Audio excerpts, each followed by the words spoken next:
하나님의 뜻을 따라 그리스도 예수의 사도로 부르심을 받은 바울과 형제 소스데네는 고린도에 있는 하나님의 교회 곧 그리스도 예수 안에서 거룩하여지고 성도라 부르심을 받은 자들과 또 각처에서 우리 주 곧 그들과 우리 주 되신 예수 그리스도의 이름을 부르는 모든 자들에게 하나님 우리 아버지와 주 예수 그리스도로부터 은혜와 평강이 있기를 원하노라. 그리스도 예수 안에서 너희에게 주신 하나님의 은혜로 말미암아 내가 너희를 위하여 항상 하나님께 감사하노니 이는 너희가 그 안에서 모든 일 곧 모든 언변과 모든 지식의 풍족함으로 그리스도의 증거가 너희 중에 견고하게 되어 너희가 모든 은사의 부족함이 없이 우리 주 예수 그리스도의 나타나심을 기다림이라. 주께서 너희를 우리 주 예수 그리스도의 날에 책망할 것이 없는 자로 끝까지 견고하게 하시리라. 너희를 불러 그의 아들 예수 그리스도 우리 주와 더불어 교제하게 하시는 하나님은 미쁘시도다.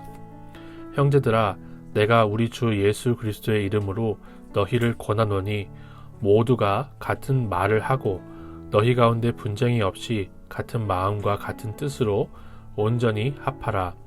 내 형제들아, 글로의 지편으로 너희에 대한 말이 내게 들리니 곧 너희 가운데 분쟁이 있다는 것이라.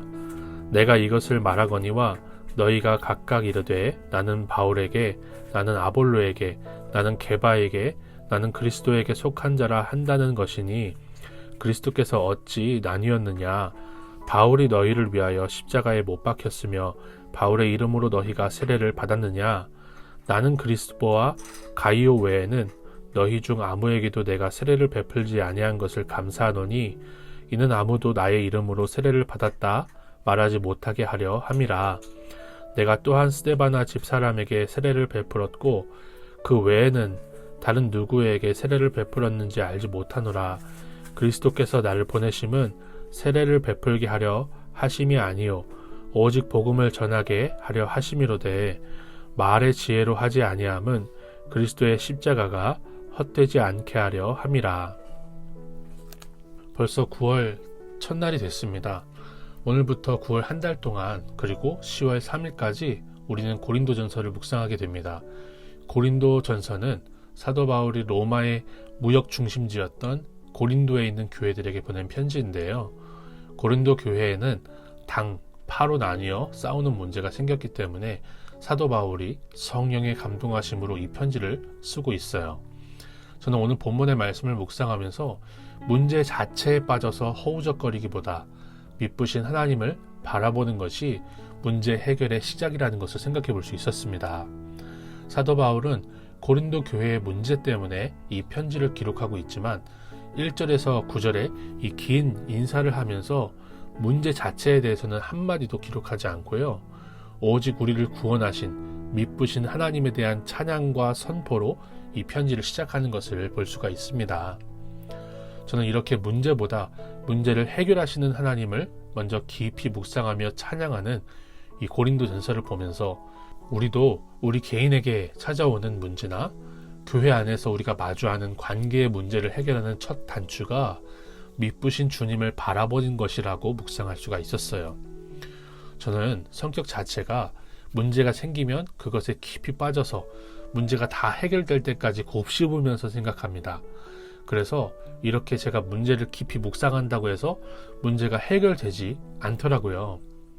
그러나 문제가 아니라 문제를 해결하시는 주님께 나아갈 때 절대 풀리지 않을 것 같았던 문제가 생각보다 쉽게 풀려버리는 것을 저는 많이 경험했는데요.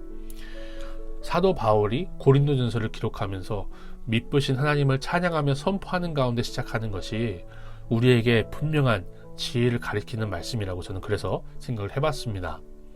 우리가 마주하는 문제들 가운데에서 오직 미쁘신 하나님만을 먼저 붙드는 우리 인생이 되길 소망합니다. 그래서 우리 주님이, 미쁘신 주님이 어떻게 해결해 가시는지를 간증할 수 있기를 바랍니다.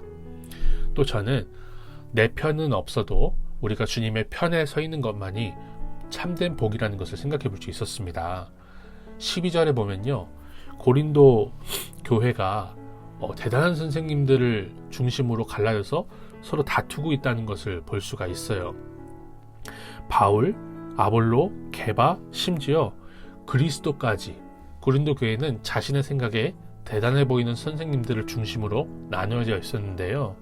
왜 그랬냐면 그 당시 그리스 로마 문화가 선생님들을 중심으로 나누어서 당파 싸움을 하는 게 당연한 문화였기 때문에 교회 안에서도 이걸 하고 있는 거였습니다. 이런 상황에서 사도 바울은 14절에서 자신이 그리스보와 가이오 외에 세례를 준 기억이 없다라는 것을 말하면서 감사하다라고 해요. 사도행전에 보면 바울은 무려 이 고린도 지역에서 1년 6개월 동안 머물면서 수많은 사람들에게 복음을 전해왔습니다. 이렇게 사도 바울이 고린도 지역에 처음 복음을 전하고 1년 6개월이라는 시간 동안 양육한 지역에서 사도 바울을 반대하는 사람들이 생긴 게 문제의 상황입니다. 문제의 핵심이에요. 그런데 사도 바울은 오히려 두 사람에게만 세례를 주었다는 것에 감사하고 있는 거죠. 세상 사람들은 내 편에 나를 지지해주는 사람이 많다는 것이 감사의 제목일 텐데 사도 바울은 자신이 세례를 준 사람이 두 사람이라는 것, 그것 때문에 감사를 하고 있는 것입니다. 사실 교회 안에서는 우리가 잘 알고 있듯이 네 편, 내 편은 없습니다.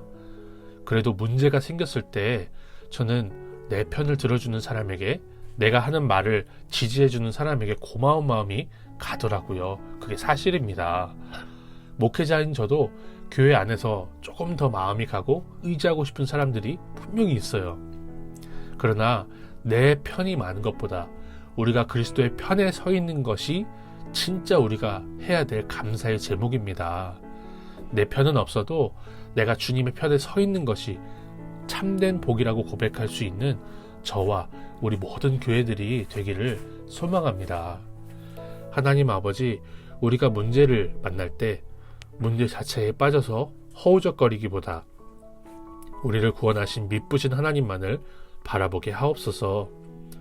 우리가 오직 주님의 편에 서서 주님만을 사랑하며 나에게 반대하는 형제들까지도 사랑할 그런 힘을 공급하여 주옵소서. 우리 교회가 서로 사랑하며 그리스도의 십자가 위에 든든히 서게 하옵소서. 예수님의 이름으로 기도드립니다. 아멘.